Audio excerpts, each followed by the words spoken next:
नमस्ते, hello and welcome to my channel. बहुत लंबे समय बाद मैं ये अभी वीडियो पोस्ट कर रही हूँ, लेकिन मैं अपनी चैनल के लिए थोड़ा अपग्रेडेशन के लिए गई थी, थोड़ा मोर इंटरेस्टिंग कैसे बना सकते हैं उनके लिए गई थी।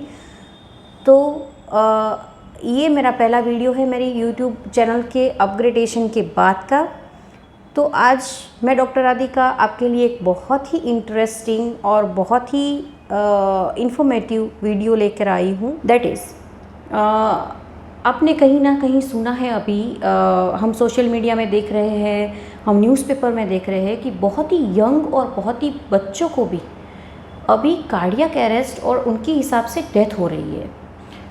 तो ये एक कंसर्न का सब्जेक्ट हो गया है कि इतनी सारे हार्ट अटैक्स क्यों आ रहे हैं, इतनी सारी डेथ्स क्यों हो रही है, मे बी आफ्टर कोविड। लेकिन सब रिसर्चर्स देख रहे हैं कि इसके पीछे के रीज़न्स क्या है। तो उसमें कहीं ना कहीं हमारी लाइफस्टाइल, हमारा स्ट्रेस, हमारी जो फूड हैबिट्स पैटर्न जो है वो बिल्कुल बदल गई है। Junk food, packets food, processed food बहुत ही ज़्यादा मात्रा में ज़्यादा हो गया है।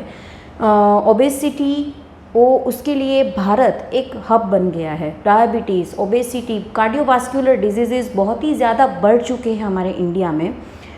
तो ओवरऑल हमारी जो कार्डियक हेल्थ है, मतलब हमारा जो हार्ट है, वो कहीं ना कहीं अफेक्ट हुआ है और उसकी हेल्थ जो डिटेरियोरेट हो रही है। Drugs, addictions, alcohol, tobacco, smoking, lack of physical activity, ये सब बहुत ही इम्पोर्टेंट पार्ट है जिसकी वजह से ये इंक्रीज़ हो सकता है। ये एक रीज़न हो सकता है, रिस्क फैक्टर्स हो सकते हैं। इसके पीछे का एक और रिस्क फैक्टर जो हम कई सालों से जानते हैं लेकिन कहीं ना कहीं मिस कर जाते, दैट इज़ कोलेस्ट्रॉल। कोलेस्ट्रॉल जो है वो हमारे बॉडी के लिए बहुत बहुत बहुत इम्पॉर्टेंट है।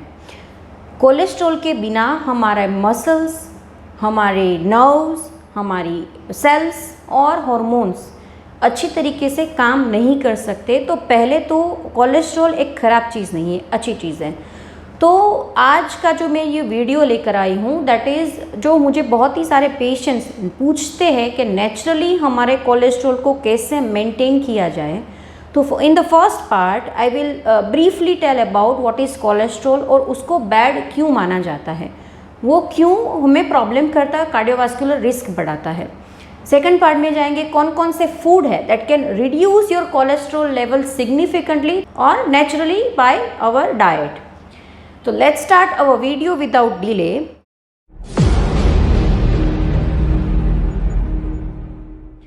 सबसे पहले तो कोलेस्ट्रॉल को ख़राब मानना बंद कर दीजिए, वो बहुत ही अच्छा है, वो हमारे बॉडी के लिए बहुत ही अच्छा है। लेकिन जब उसका बैलेंस बिगड़ जाता है, that leads to a problem. Cholesterol कई तरह के होते हैं, उसको डिवाइड में किया जाता है, that is LDL, HDL, VLDL, triglyceride and many other things.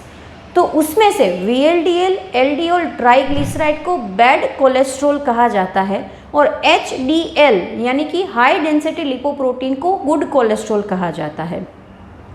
LDL और VLDL जो है उनकी डेंसिटी के हिसाब से वो ब्लड के अंदर हमारी आर्टरीज़ के अंदर जमा हो जाते हैं, वो थ्रोम्बोसिस प्रोड्यूस करते हैं और वो हमारी आर्टरीज़ को नैरो कर देते हैं, जिसके हिसाब से पूरा ब्लड नहीं पहुंच पाता है। That leads to cardiac risk. Heart attack आ सकता है, ब्रेन में सीवी स्ट्रोक आ सकता है, गैंग्रीन हो सकता है, थ्रोम्बोसिस हो सकता है और मैनी अदर थिंग्स हो सकती है। अगर उसकी मात्रा ज़्यादा है then it increase the cardiac risk. HDL है वो हमारे बॉडी में कोलेस्ट्रॉल का डाइजेशन अच्छा करता है और वो आर्टरीज़ को क्लीन करने का और कार्डियोवास्कुलर जो हमारी हार्ट की हेल्थ है उसको अच्छा करने का काम करता है। तो ऑल ओवर अगर आपके अंदर HDL ज़्यादा है, VLDL, LDL और ट्राइग्लिसराइड जो है वो कम है, तो आपके बॉडी के लिए अच्छा है। अगर ये इम्बैलेंस हो जाता है that leads to a problem. तो उसको नेचुरली हम कैसे कंट्रोल में कर सकते हैं, तो मेडिसिन तो कई लोग ले ही रहे हैं, लेकिन नेचुरली कैसे कम करते हैं, तो लेट्स स्टार्ट दैट पार्ट। सबसे पहले अगर हम देखें कि जो हम खाना लेते हैं उसमें से कोलेस्ट्रॉल इंटेस्टाइन में से एब्जॉर्ब होके लीवर में डाइजेस्ट होके पूरे बॉडी में जाता है, तो उनका पूरा डाइजेशन लीवर के अंदर ही होता है। तो इम्पोर्टेंट है intestine and liver, both things. तो हम कैसे उनको कंट्रोल में कर सकते हैं? दो पार्ट में डिवाइड करते हैं हम हमारे खाने को। एक सॉल्यूबल फाइबर रिच जो फूड होते हैं, एक वो है, और एक ऐसे केमिकल वाले फूड है जो नेचुरली कोलेस्ट्रॉल को कम करते हैं। तो सबसे पहला जो पार्ट है that is naturally high soluble fibres rich food, जो हमारे कोलेस्ट्रॉल को इंटेस्टाइन में से एब्जॉर्ब करने का स्ट्रिक्ट करते हैं, तो नेचुरली उसको वॉश ऑफ हो जाता है स्टूल में। तो ऐसे कौन कौन से फूड है?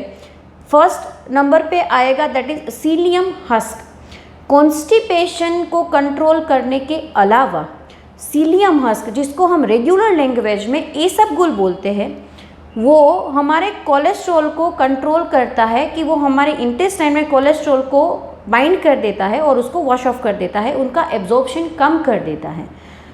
तो रेगुलर थोड़ी मात्रा में इसबगुल अगर आपको सूटेबल रहता है तो आपके वो कोलेस्ट्रॉल को और कॉन्स्टिपेशन दोनों को वो कंट्रोल में करेगा।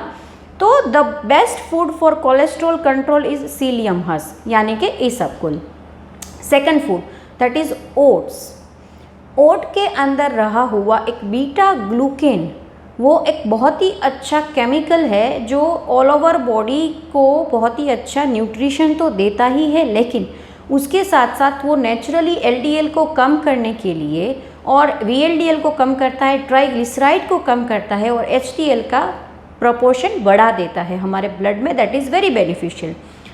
तो वो एक तो आपका डाइट में जो सटाइटी है, फुलनेस है, वो देगा। प्रोटीन बहुत ही अच्छा होता है, सॉल्यूबल फाइबर्स उसमें ज़्यादा होते हैं। तो all over oat are very good diet to control your cholesterol. वो कई तरीके से बना सकते हैं आप, उसकी खीर बना सकते हो, होल मीट्स आता है, रोल्ड ओट्स आता है, उसके इंस्टेंट ओट भी आता है। That is a different video, will discuss later on in it. Second oats के बाद आता है that is whole grain. As whole grain, oat एक होल ग्रेन है, ऐसे ही वीट, होल वीट, बार्ली, वो सब भी होल ग्रेन है। तो उसको भी आप अपने डाइट में उसका प्रोपोर्शन बढ़ा के आपके कोलेस्ट्रॉल को कंट्रोल में कर सकते हो, as they are rich in soluble fibres. Another soluble rich fibres युक्त जो खुराक है उसमें फ्रूट्स भी आते हैं, वेजिटेबल्स भी आते हैं, जो होल ग्रीन लीफी वेजिटेबल्स को भी आप अपने डाइट में ऐड कर सकते हो। Next very important food that is beans and nuts. Beans जो है उसके अंदर और नट्स के अंदर ओमेगा 3 फैटी एसिड अच्छा होता है। तो ओमेगा 3 फैटी एसिड वो हमारे हार्ट, हमारे ब्रेन के लिए बहुत ही अच्छा होता है। वो एचडीएल की मात्रा को बढ़ाने के लिए बहुत ही प्रूव्ड थिंग है, तो वो आप ले सकते हो। ओमेगा 3 फैटी एसिड्स और omega 3 fatty acid and protein rich salad, जो बीन सलाड है, उसके ऊपर मैंने पहले वीडियो दिए गए हैं, तो इस डिस्क्रिप्शन मैंने उनकी लिंक दी गई है। दैट इज़ वेरी इंफॉर्मेटिव, आप उसके गो थ्रू हो सकते हैं। अब आगे बढ़ते हैं नट्स के ऊपर। तो nuts are very important, they contains high soluble fibre components. उसके अंदर प्रोटीन भी अच्छा है, उनके अंदर एनर्जी भी अच्छी है, उनके अंदर ओमेगा 3 भी अच्छा है। लेकिन एक पार्ट है कि अगर आप अपने डाइट में नट्स को कंज्यूम कर रहे हो तो आपको कैलोरीज का ध्यान रखना चाहिए। नट्स के अंदर कैलोरीज ज़्यादा होती है, तो अगर ज़्यादा नट्स का आप कंजप्शन कर रहे हैं तो you can gain your weight. तो नट्स कंजप्ट करने से पहले ये बात ध्यान रखें। अब दूसरा जो पार्ट आता है that is the chemical rich food, जो आपके कोलेस्ट्रॉल को कम करता है। तो उसमें सबसे पहला आता है गार्लिक। गार्लिक के अंदर एक एलिसिन करके एक्टिव सब्सटेंस है, that is a active sulphur का सब्सटेंस। वो सिग्निफिकेंटली सिंस ईयर्स हमारे एंशियंट टाइम से जाना गया है कि वो ब्लड प्रेशर को कंट्रोल करता है, वो आर्टरीज को क्लीन करता है, एचडीएल को बढ़ाता है, एलडीएल, वीएलडीएल और ट्राइग्लिसराइड को कम करता है। तो आपके डाइट में गार्लिक को ज़रूर से ऐड करें। रो फॉर्म में वो बहुत ही ज़्यादा अच्छा इफेक्ट देता है। रो फॉर्म में आप अगर अच्छा नहीं लगता तो चटनी के रूप में भी ले सकते हो, या किसी भी रोस्ट करके भी आप अपने गार्लिक को ले सकते हो, तो that will be beneficial. Second thing, ओखरा and brinjal यानी कि एग प्लांट। एग प्लांट का जो कलर है वो एक एंथोसायनिन नामक एक केमिकल की वजह से आता है। तो वो ना ही उसको कलर देता है, लेकिन वो कोलेस्ट्रॉल के भी लिए बहुत ही अच्छा होता है। तो वो एंथोसायनिन हमारी बेरीज और एप्पल में भी पाया जाता है। तो एप्पल, बेरीज, एग प्लांट और okra all over can reduce your cholesterol level significantly. Vitamin C rich fruits जो होते हैं वो भी बहुत ही अच्छे होते हैं आपके कोलेस्ट्रॉल को कंट्रोल करने के लिए। स्पाइसेस की बात करें तो ऐसे स्पाइसेस हमारे किचन में भी है, जैसे मेथी, फेनुग्रीक, उसके अंदर रहा एक स्टेरॉयडल सेपोनिन, वो बहुत ही अच्छी मात्रा में ना ही एक आपके डायबिटीज़ को कंट्रोल करेगा, लेकिन आपके कोलेस्ट्रॉल को भी बैलेंस में रखेगा। एचडीएल को बढ़ाएगा, एलडीएल और बैड कोलेस्ट्रॉल को कम करेगा। तो रात को भिगो के मेथी के दाने को आप सुबह ले सकते हो, that will be very beneficial. Curries और सब्जी में तो हम वैसे भी डालते ही हैं, लेकिन ऐसे भी आप उसको यूज़ कर सकते हो, वो आपके पूरे बॉडी के लिए इम्पोर्टेंट है ना। Last but not the least, coriander seeds and amla, they are natural antioxidants, anti inflammatory and very important, they can reduce your cholesterol level. तो this is all about the brief कि हम क्या क्या खाते हैं, तो कैसे कैसे हम कोलेस्ट्रॉल को कम कर सकते हैं। कई पेशेंट्स बोलते हैं कि डॉक्टर हम ये सब तो ले रहे हैं, मेडिसिन भी ले रहे हैं, लेकिन फिर भी हमारा कोलेस्ट्रॉल लेवल कम नहीं हो रहा है। तो दैट में बी अ जीनेटिक कंपोनेंट, या आप इन सब चीज़ों के साथ अपनी लाइफस्टाइल को थोड़ा एक्टिव कर सकते हो, एक्सरसाइज, योगा, वो सब को ऐड कर सकते हो। साथों साथ आप स्ट्रेस को कम कीजिए, हेल्दी रहिए और हैप्पी रहिए। फाइबर्स को बढ़ाइए, आपके जंक को कम कीजिए, स्ट्रेस को कम कीजिए, आपका कोलेस्ट्रॉल डेफिनेटली कंट्रोल में आएगा। और अगर जो लोग मेडिसिन ले रहे हैं उसका मेडिसिन का डोजेज भी कम हो सकता है। This is all for this video. अगर आपको ये वीडियो अच्छा लगा है तो डेफिनेटली इसको शेयर और लाइक ज़रूर से कीजिए, और ऐसे ही हेल्थ और मेडिकल वीडियोज़ के लिए चैनल सब्सक्राइब ज़रूर से कीजिए। Thank you, stay healthy, stay happy, see you in the next video.